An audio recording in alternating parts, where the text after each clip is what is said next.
Dr. Blix Thornberry adjusted his triple-reinforced environmental suit for the 15th time in 10 minutes, which was pretty much his personal record for pre-mission anxiety. The readings from Kepler 442 billion made absolutely no sense, and in his 47 years of xenobiology, things that made no sense usually ended with someone getting eaten. "Remind me again why we're not just glassing this rock from orbit," he muttered into his con. Zara Quickstep bounced on her heels beside him, her energy levels apparently unaffected by the fact they were about to face certain death. "Because, Doc, the Council wants to know why a Class-A Devourer hasn't moved from the same spot in 3 weeks. That's like finding a hurricane that decided to take a nap." Commander Brutus Ironjaw, whose intimidating name was somewhat undermined by his habit of jumping at unexpected noises, checked his plasma rifle for the dozenth time. "The damn thing's just sitting there. Devourers don't just sit. They devour, it's literally in the name." Through the atmospheric haze of the abandoned mining planet, they could see it. The Devourer. 12 feet tall, covered in what looked like living armor, even with claws that could slice through starship hulls, and a mouth full of teeth that had given galactic children nightmares for centuries. It was perched on a rocky outcrop like some sort of terrifying gargoyle, completely motionless. "Sensors confirm it's alive," Zara chirped, consulting her scanner with disturbing enthusiasm. Heart rate steady. No signs of distress or aggression pheromones. "If I didn't know better, I'd say it looks almost peaceful." "Peaceful?" Thornberry repeated flatly. "Right. And I suppose next you'll tell me it's meditating." They approached with the kind of careful steps usually reserved for defusing antimatter bombs. Every xenobiology textbook in the galaxy was clear on Devourer protocol: run first, ask questions never, because there wouldn't be anyone left to answer them. But as they got closer, something even stranger happened. The creature noticed them, those massive pupilless eyes tracking their movement, and then it did something that made Thornberry's brain temporarily shut down. It tilted its head slightly to one side, like a curious pet. "Okay," Ironjaw whispered, his voice cracking slightly. "That's definitely not normal Devourer behavior." The creature made a sound, something between a purr and a rumble, and settled more comfortably on its rocky perch. It wasn't preparing to pounce. It wasn't baring its fangs, it was just watching them, almost like it was waiting for something. "This is impossible," Thornberry breathed. "But Devourers don't do peaceful. They don't do curious, they do hungry and violent, and that's it." Zara was practically vibrating with excitement. "Doc, we could be witnessing the first documented case of a domesticated apex predator. Do you know what this means for interspecies relations?" "It means we're all about to die in a very scientifically interesting way," Thornberry replied, though he couldn't help but notice his own heart rate settling. The creature's calm was almost infectious. The Devourer stretched then, like a cat in sunlight, and made that rumbling sound again. If Thornberry didn't know better, he'd swear the thing was content. That's when Jake Morrison decided to make his entrance, and by entrance, I mean he just sort of wandered over like he was heading to the corner store for milk. "Oh hey," he called out, waving casually. "You guys hear about chompers?" 3 of the galaxy's most trained xenobiologists simultaneously experienced what could only be described as a collective mental breakdown. Here was a human, a regular-looking guy in patched coveralls, walking toward a Class-A Devourer like it was a particularly large dog. "Chompers," Thornberry managed to squeak. "Yeah, that's what I call him. Seemed rude to keep saying, 'Hey you, terrifying death machine.'" Jake reached the creature and, to the absolute horror of everyone watching, scratched behind what might charitably be called its ear. The Devourer leaned into the touch and made a sound that was definitely, unmistakably, a purr. Ironjaw's plasma rifle clattered to the ground. Zara's scanner made confused beeping noises. Thornberry sat down heavily on a nearby rock because his legs had apparently decided they were done with this whole standing thing. "Please tell me," Thornberry said slowly, "that you are not petting a Devourer." "Well, technically I'm scratching. He's got this spot right behind his auditory ridges that makes him go all melty." "Don't you, big guy?" Jake's voice took on that particular tone that humans used with beloved pets everywhere. The Devourer, apparently responding to his name, turned those massive eyes toward Jake and made a series of clicking sounds that somehow managed to sound affectionate. "How?" Zara breathed. "Are you still alive?" Jake shrugged. "Same way anyone stays alive, I guess. Don't be a jerk, share your food, and treat people with basic respect, even if they happen to have more teeth than strictly necessary." He demonstrated by pulling a ration bar from his pocket and breaking it in half. Chompers delicately took the offered piece with claws that could have shredded Jake in seconds and ate it with surprising politeness. "Sit," Jake said conversationally. The Devourer sat. Ironjaw made a sound like a deflating balloon. "Stay," Jake continued, walking a few steps away. Chompers stayed, though his massive head tracked Jake's movement with obvious devotion. "Good boy," Jake said, returning to give those terrifying auditory ridges another scratch. "He's actually a really quick learner. Took him less than a week to figure out basic commands." "A week," Thornberry repeated faintly. "Yeah, I've been here about 3 months now. Ship broke down, cargo scattered to hell and back, and I was trying to figure out how to signal for help when I found him stuck under some debris. Poor guy was half-starved and couldn't get free." Jake said this like he was describing helping a neighbor move furniture, not rescuing one of the galaxy's most feared predators. "And your first instinct was to help it?" Zara asked, her scientific curiosity apparently overriding her survival instincts. "Well, yeah, what else was I going to do? Leave him there to die? That'd be pretty messed up." Jake looked genuinely puzzled by the question, as if the idea of not helping had never occurred to him. Chompers chose that moment to demonstrate another trick, carefully picking up a small rock in his massive jaws and placing it gently at Jake's feet, tail wagging in a way that would have been cute if it weren't attached to a creature capable of leveling small buildings. "He likes fetch too," Jake added helpfully, though we had to work on his definition of gently for a while there. "So let me get this straight," Thornberry said, his scientific training finally kicking in despite the ongoing impossibility of the situation.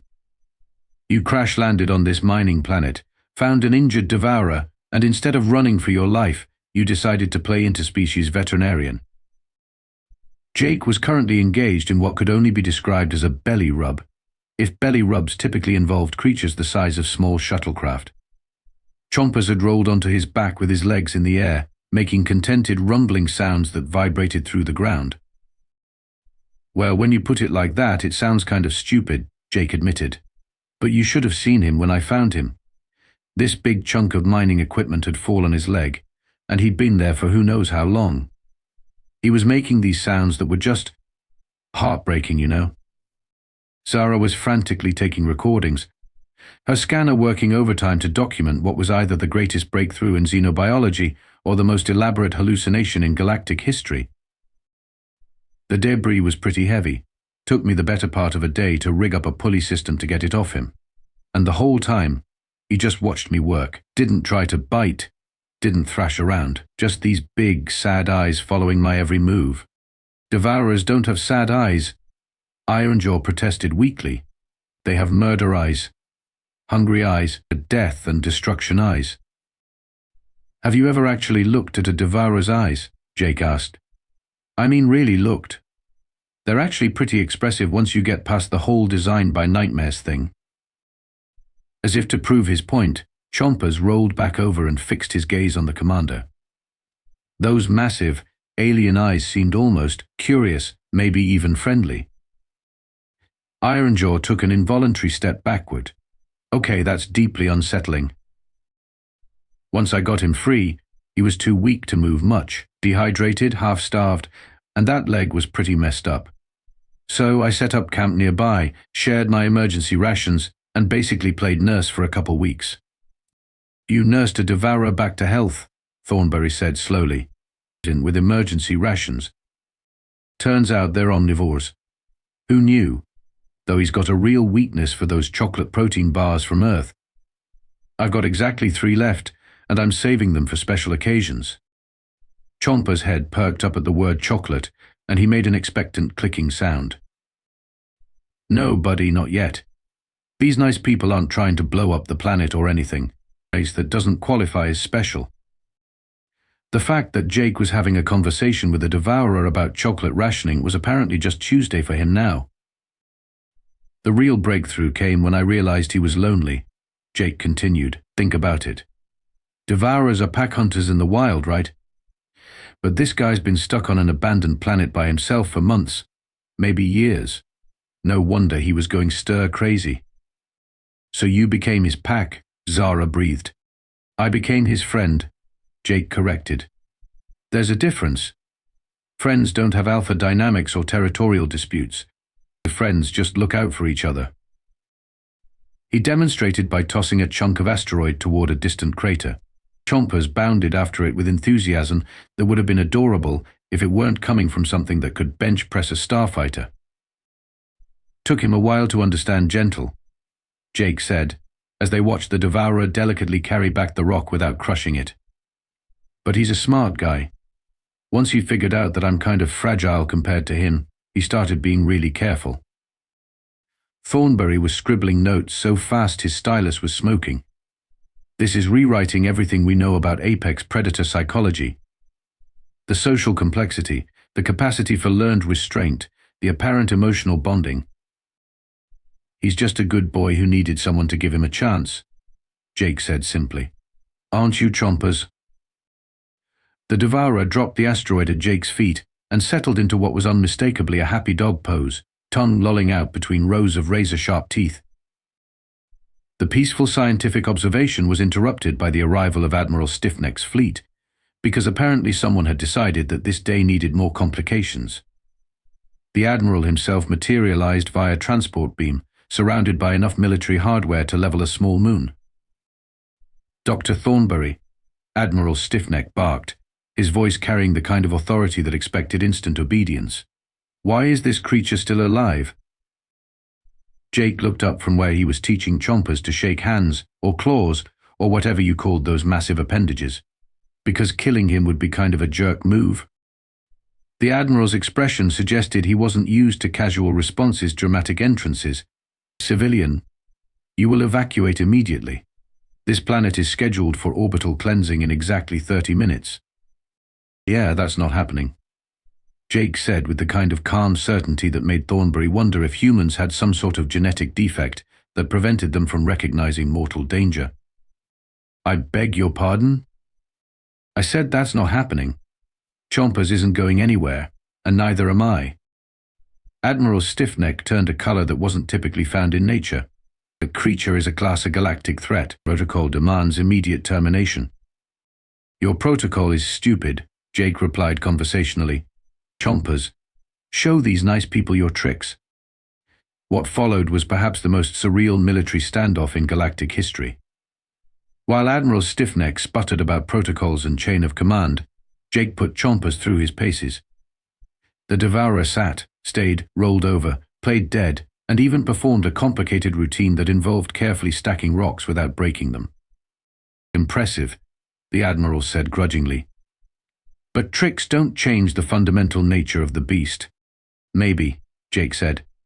But they do prove he can learn, adapt, and choose restraint over violence, which is more than I can say for some people. The pointed look he gave the Admiral was not lost on anyone present. I have my orders, civilian. That creature dies today. Then you'll have to go through me, Jake said simply, positioning himself between the Admiral and Chompers. It was at this point that Chompers apparently decided to participate in the conversation. The Devourer rose to his full height, all 12 feet of bioengineered predator, and let out a sound that made everyone's bones vibrate. But instead of the typical Devourer roar of challenge, this was something else entirely. Protective. Defensive. Jake reached up to pat one massive leg. Easy, boy. They're just scared. Show them you're not the monster they think you are. Chompers immediately relaxed, settling back down and fixing the Admiral with what could only be described as a disappointed look. He's protecting you, Zara whispered in amazement. We protect each other, Jake corrected. That's what friends do. Admiral Stiffneck was clearly struggling with the concept that his carefully planned military operation was being derailed by interspecies friendship. The protocols exist for good reason, Morrison. These creatures are inherently dangerous. So are plasma rifles, Jake pointed out. But I don't see you scheduling your entire fleet for orbital cleansing. To prove his point, Jake had Chompers demonstrate his most impressive trick yet. The Devourer carefully picked up one of the Admiral's dropped equipment cases, a delicate piece of military hardware worth more than most people's annual salary, and placed it gently at the Admiral's feet without so much as a scratch. The silence that followed was profound. "How?" Admiral Stiffneck asked finally. "I asked him nicely," Jake said. "You'd be surprised how far basic politeness gets you in this galaxy." Of course, that's when the universe decided to test Jake's theory in the most dramatic way possible.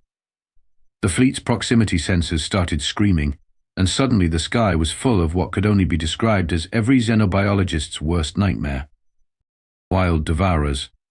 A whole pack of them, coming in fast from the outer system, drawn by whatever signal Admiral Stiffneck's fleet had been broadcasting. Well, Jake said, watching the approaching swarm with the kind of calm that suggested either nerves of steel or a complete break from reality. This should be interesting. The wild Devourers were everything that Chompers wasn't. Savage, mindless, driven by nothing but hunger and aggression. They moved like a coordinated killing machine, because that's exactly what they were. Admiral Stiffneck was barking orders, his fleet scrambling to defensive positions, while Thornberry and his team were calculating the fastest route to the nearest bunker. Jake, meanwhile, walked calmly to Chompers' side. "Okay, buddy," he said quietly. "Remember everything we practiced about protecting the pack?" Chompers rose to his full height, and for the first time since they'd met him, he looked every inch the apex predator he was born to be. But instead of joining the approaching swarm, he positioned himself directly between them and the assembled group of aliens. Chompers, guard. God. What happened next was like watching a masterclass in controlled violence. The wild Devourers hit Chompers like a living tsunami, all claws and teeth and mindless fury. But Chompers met them with something they'd never encountered before: disciplined precision. Under Jake's calm direction, Chompers fought like a trained warrior instead of a wild beast. Every move was calculated, every strike purposeful. He disabled rather than destroyed, subdued rather than slaughtered. When one of the wild ones got too close to the cowering scientists, Chompers was there in an instant, interposing his massive bulk between them and danger. Left side, Chompers. Easy now, don't hurt them more than you have to. The Devourer responded to Jake's guidance like they'd been working together for years instead of months. It was a perfect partnership between human strategy and alien power, and it was absolutely terrifying to witness. One by one, the wild Devourers found themselves outmatched not by superior strength, but by superior discipline. Some fled back to the outer system. Others found themselves gently but firmly pinned until they calmed down enough to think clearly. Through it all, Jake stood perfectly still in the middle of the chaos, calling out directions like he was coaching a particularly intense game of space football. When the dust settled, Chompers stood triumphant over a battlefield where nobody had died. The wild Devourers were either gone or lying peacefully nearby, apparently too confused by this new development to continue fighting. Admiral Stiffneck stared at the scene with the expression of a man whose entire worldview had just been turned inside out and shaken vigorously. "How?" he whispered. Jake scratched behind Chompers' auditory ridge, earning another one of those rumbling purrs. Turns out if you treat someone with respect and kindness, they tend to return the favor, even if they happen to be one of the galaxy's most feared predators. Chompers nuzzled Jake's shoulder with the kind of gentle affection that made it clear who had really won this particular battle of wills. 6 months later, Jake Morrison found himself standing in front of a classroom full of nervous alien cadets, with Chompers demonstrating proper sit technique while the students tried very hard not to faint.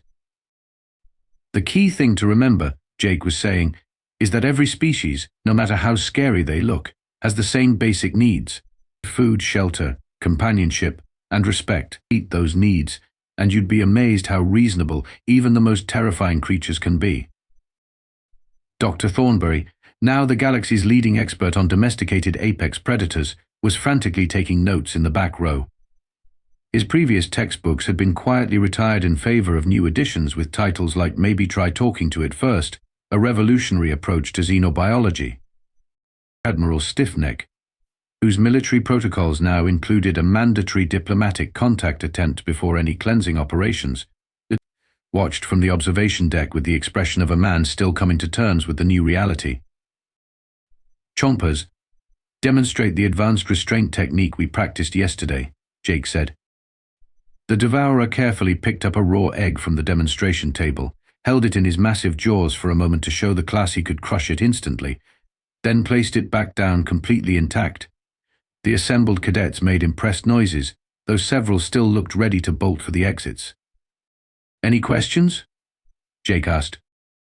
A nervous-looking Altarian in the front row raised a tentacle.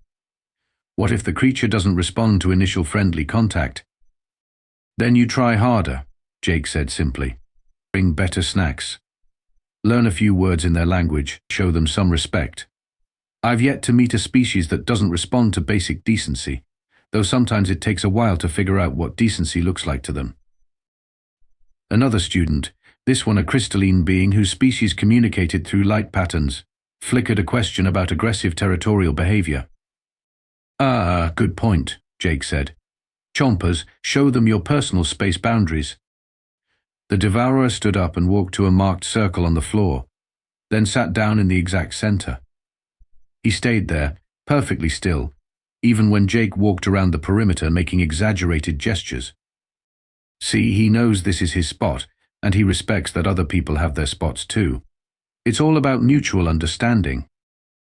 After the class, Jake found himself in his new office, complete with a title that still made him chuckle, Galactic Interspecies Relations Coordinator, and paired with specialization in apex predator diplomacy. The pay was ridiculous, the coffee was unlimited, and Chompers had his own medical team. Dr. Thornberry knocked on the door, carrying yet another stack of research papers. Jake, we've got reports of a peaceful contact with a pack of void stalkers near the Andromeda border. They're asking for you specifically. Void stalkers, huh? Jake scratched his chin thoughtfully. Those are the ones that hunt in hyperspace, right? Should be interesting. What kind of snacks do you think interdimensional predators like? Chompers, who had claimed the largest corner of the office as his personal napping spot, opened one massive eye and made a questioning chirp. Don't worry, buddy, Jake said, reaching over to give those familiar auditory ridges a scratch. You're coming too. Can't have me making new friends without my wingman. The Devourer's responding purr vibrated through the entire building, a sound that had gone from being the harbinger of doom to the galaxy's most reassuring rumble. It was amazing, Jake reflected, how much the universe could change when you just treated everyone like they mattered, even if they happened to have more teeth than was strictly necessary. Outside his office window, the first mixed-species colony ships were launching toward previously forbidden worlds, carrying humans and aliens, and even a few reformed Devourers toward a future that nobody had thought possible just a year ago. And it all started with one simple principle: when you meet something that scares you, try being nice to it first. You might be surprised by what happens next. After all, the universe was full of monsters, but as Jake had discovered, most of them were just waiting for someone to give them a chance to be something better.